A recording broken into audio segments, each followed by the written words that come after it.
चलिए सीधे आज के इस बेहद रहस्यमयी और रोंगटे खड़े कर देने वाले विश्लेषण में गोता लगाते हैं।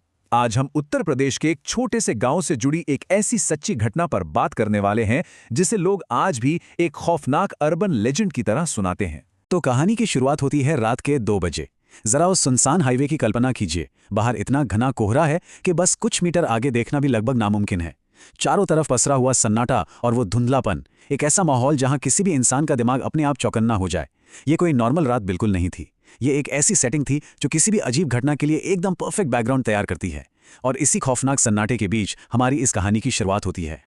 अब इस घटना की सबसे दिलचस्प बात क्या है? वो है हमारा मुख्य किरदार। ये कोई ऐसा इंसान नहीं है जो छोटी छोटी बातों से डर जाए। मिलिए राघव से, 28 साल का एक यंग लड़का जो अपनी पुरानी पीली काली टैक्सी चलाता है। यहाँ सबसे इंपॉर्टेंट बात यह है कि राघव एक बेहद प्रैक्टिकल इंसान है। वो भूतों या किसी भी सुपरनैचुरल चीज में बिल्कुल भी यकीन नहीं करता।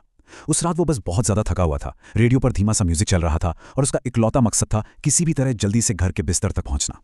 राघव का ये जो लॉजिकल नेचर है ना, यही इस पूरी घटना को और भी ज्यादा रियल और डरावना बना देता है।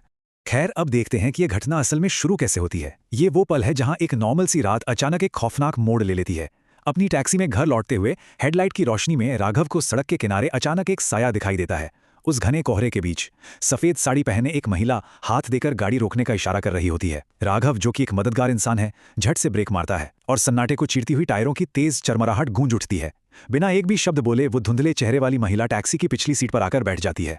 एक बहुत ही आम सी लगने वाली सिचुएशन जो कुछ ही पलों में एक बुरे सपने में बदलने वाली थी। जैसे ही राघव उस अजनबी महिला से पूछता है कि उन्हें कहाँ जाना है, महिला का जो जवाब आता है वो सच में रोंगटे खड़े कर देने वाला था। उसने कहा, आगे जहां पुराना पीपल का पेड़ है वहीं मेरा घर है। यहां सबसे डरावनी चीज थी उस महिला की आवाज। सोर्सेस के मुताबिक उसकी आवाज बहुत ही धीमी और एकदम ठंडी थी, जैसे उसमें कोई फीलिंग्स ही ना हो। राघव अपनी आदत के हिसाब से इसे एक नॉर्मल एड्रेस मानकर टैक्सी आगे बढ़ा देता है, लेकिन ये जगह, वो पुराना पीपल का पेड़, अपने आप में ही उस इलाके की कई खौफनाक कहानियों का सेंटर माना जाता है। टैक्सी के दोबारा चलने के कुछ सेकंड्स बाद ही चीजें फिजिकली बदलने लगती हैं। कैबिन के अंदर का पूरा माहौल अचानक से बदल जाता है। बिना किसी लॉजिकल रीजन के गाड़ी के अंदर का टेम्परेचर बहुत तेजी से गिर जाता है। मतलब ठंड इतनी ज्यादा बढ़ जाती है कि राघव को अपनी ही सांसें भाप बनकर उड़ती हुई दिखाई देने लगती हैं। और ये कोई साइकोलॉजिकल डर नहीं था, बल्कि एक रियल महसूस किया जाने वाला बदलाव था, जो इस बात का पहला बड़ा सिग्नल था कि कार में कुछ तो बहुत अजीब है। अब इस अजीब सी सिचुएशन को थोड़ा नॉर्मल करने के लिए राघव उस महिला से बातचीत शुरू करने की कोशिश करता है। वो कहता है कि देखिए, ये रास्ता थोड़ा बदनाम है और इतनी रात को यहाँ अकेले रहना बिल्कुल ठीक नहीं है। लेकिन उसे जवाब में मिलता है एकदम पिन ड्रॉप साइलेंस। महिला कुछ भी नहीं बोलती, और जब राघव पीछे देखने वाले शीशे यानी रियर व्यू मिरर में देखता है तो उसे जो दिखता है वो किसी की भी रूह कंपा दे। एक बिल्कुल सफेद, एकदम स्थिर चेहरा जो बस खिड़की के बाहर घूरे जा रहा है। आमतौर पर इंसान बातों का कुछ तो रिएक्शन देते हैं ना, लेकिन ये पूरी तरह से अननेचुरल खामोशी राघव के अंदर के डर को धीरे धीरे जगाने लगती है। फाइनली वो लोग उस जगह पर पहुंचते हैं जिससे महिला ने अपना घर बताया था। अब जरा इस जगह पर गौर कीजिए। ये कोई रेसिडेंशियल एरिया नहीं है। ये एक बहुत बड़ा, पूरी तरह से सूखा हुआ पीपल का पेड़ है जो एक पुराने खंडहर जैसी दीवार के पास खड़ा है। आसपास दूर दूर तक किसी घर का कोई नामो निशान नहीं है। ये नजारा उस महिला की बात को पूरी तरह से झुठला रहा था। एक प्रैक्टिकल इंसान होने के नाते राघव तुरंत समझ जाता है कि कुछ तो बहुत भयंकर गड़बड़ है, क्योंकि यह जगह किसी घर जैसी नहीं बल्कि एक डरावने खंडहर जैसी लग रही थी। और अब हम इस पूरी घटना के सबसे चकरा देने वाले हिस्से पर आते हैं। टैक्सी रुकती है। राघव ये बताने के लिए पीछे मुड़ता है कि यहां तो कोई घर है ही नहीं, लेकिन पिछली सीट पूरी तरह से खाली है। जरा इस सिचुएशन को इमेजिन कीजिए। एक चलती हुई गाड़ी जिसके सारे दरवाजे अंदर से पूरी तरह से बंद है, उसमें से कोई इंसान अचानक से गायब कैसे हो सकता है? राघव पूरी तरह से शॉक्ड था। उसे समझ ही नहीं आ रहा था कि कुछ सेकंड पहले जो महिला वहां बैठी थी वो बंद दरवाजों के बावजूद हवा में कैसे गायब हो गई। यहां आकर राघव का जो लॉजिकल दिमाग था ना, वो पूरी तरह से काम करना बंद कर देता है। इसी कंफ्यूजन में राघव टैक्सी से बाहर निकलता है।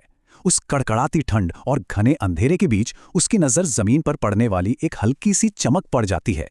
वो नीचे झुककर देखता है और उसे वहां एक भारी पुराना चांदी का सिक्का मिलता है। यह सिक्का ठीक उसी जगह गिरा था जहां से वो महिला बाहर निकली, या कहिए गायब हुई थी। अब यह सिर्फ कोई मामूली धातु का टुकड़ा नहीं था। ये एक ऐसा पक्का सबूत था जो ये साबित कर रहा था कि वो महिला कोई भ्रम नहीं थी। वो सच में वहां मौजूद थी और अपने पीछे ये रहस्यमय निशानी छोड़ गई थी। अब सबसे ज्यादा हैरान करने वाली बात यह है कि उस सिक्के पर क्या लिखा था। उस चांदी के भारी सिक्के पर साफ साफ उकेरा गया था साल 1945। यही वो पॉइंट है जो इस पूरी घटना को और भी ज्यादा भयानक बना देता है। एक मॉडर्न टाइम के हाईवे पर एक रहस्यमयी औरत का बंद गाड़ी से गायब होना और अपने पीछे दशकों पुराना एक सिक्का छोड़ जाना। ये 1945 का सिक्का सीधा सीधा उस महिला के अतीत और उस जगह के खौफनाक इतिहास की तरफ इशारा कर रहा था। आइए अब जरा इस टाइमलाइन पर नजर डालते हैं और समझते हैं कि कैसे सिर्फ 5 मिनट के अंदर हालात पूरी तरह से बेकाबू हो गए। पहले मिनट में राघव उस पेड़ के पास पहुंचता है, दूसरे मिनट में ही वो सवारी अचानक गायब हो जाती है, तीसरे मिनट में उसे वो 1945 का चांदी का सिक्का मिलता है और फिर चौथे मिनट में सन्नाटे को चीरती हुई पेड़ के ऊपर से किसी के हंसने की बहुत तेज आवाज आती है। 5वां मिनट आते आते राघव वहां से भागने की कोशिश करता है, लेकिन उसकी टैक्सी का इंजन पूरी तरह से डेड हो जाता है। ये घटनाओं का एक ऐसा खौफनाक चक्रव्यूह था जिसमें राघव अब बुरी तरह से फंस चुका था। जैसे ही वो हंसने की आवाज आती है, राघव अपनी टॉर्च की रोशनी सीधे पेड़ के ऊपर मारता है और उसे जो दिखता है ना, वो किसी के भी सबसे गहरे डरों को सच कर दे। वही सफेद साड़ी वाली महिला उस सूखे पीपल के पेड़ की सबसे ऊंची टहनी पर बैठी थी, लेकिन अब वो बिल्कुल भी इंसान नहीं लग रही थी। उसका पूरा शरीर पीछे की तरफ एकदम उल्टा मुड़ा हुआ था और उसकी आंखें कोयले की तरह बिल्कुल काली हो चुकी थीं। वो एक बहुत ही भयानक सी मुस्कान के साथ नीचे राघव को घूर रही थी। ये वो पल था जहां राघव की सारी प्रैक्टिकलिटी टूट जाती है और वो प्योर खौफ का सामना करता है। और तभी वो खौफनाक साया कुछ ऐसा बोलता है जो राघव के रोंगटे खड़े कर देता है। वो कहती है, किराया तो मिल गया ना राघव। एक गूंजती हुई एकदम अमानवीय आवाज जो उसका नाम तक जानती थी। ये सिर्फ कोई डरावना रूप नहीं था, ये साफ तौर पर उस नेगेटिव एनर्जी के दुर्भावनापूर्ण और मजाकिया रवैये को दिखा रहा था। वो उस 1945 के पुराने चांदी के सिक्के को अपना किराया बता रही थी। ये एक ऐसा वाक्य था जो राघव के दिमाग में हमेशा के लिए छपने वाला था। अब डर के मारे राघव के हाथ से टॉर्च छूटकर जमीन पर गिर जाती है। वो अपनी जान बचाने के लिए तुरंत टैक्सी में वापस घुसता है और चाबी घुमाता है। जाहिर सी बात है, किसी की भी पहली प्रतिक्रिया यही होगी कि बस वहां से भाग निकलो। लेकिन जैसा कि हमने टाइमलाइन में भी देखा, इंजन बिल्कुल स्टार्ट नहीं होता। वो उस छोटी सी बंद कार में पूरी तरह कैद हो चुका था। और तभी इस खौफ का क्लाइमैक्स आता है। बाहर से खिड़की के शीशे पर एक हाथ बहुत ही जोर से टकराता है और बस इसके बाद राघव के लिए सब कुछ पूरी तरह से अंधेरे में डूब जाता है। अब बहुत ज्यादा डर एक इंसान के शरीर और उसके दिमाग का क्या हाल कर सकता है, ये अगली सुबह के दृश्य से एकदम क्लियर हो जाता है। रात के 2 बजे जो राघव एक बिल्कुल नॉर्मल, प्रैक्टिकल और थका हुआ इंसान था, अगली सुबह पुलिस को वो उसी पेड़ के पास अपनी टैक्सी में बेहोश मिलता है। लेकिन सबसे ज्यादा चौंकाने वाली बात यह थी कि 28 साल के उस जवान लड़के के बाल रातों रात पूरी तरह से सफेद हो चुके थे और जब उसने अपनी आंखें खोली तो उसकी मुट्ठी में वही 1945 का चांदी का सिक्का बहुत जोर से दबा हुआ था। लेकिन अब वो सिक्का पूरी तरह से जलकर काला पड़ चुका था। यह इस बात का सबसे बड़ा फिजिकल सबूत था कि उस रात जो भी हुआ वो राघव का कोई वहम बिल्कुल नहीं था। और यही चीज हमें हमारे सबसे आखिरी और सबसे अहम सवाल पर ले आती है। यह घटना सिर्फ राघव के साथ ही खत्म नहीं हुई।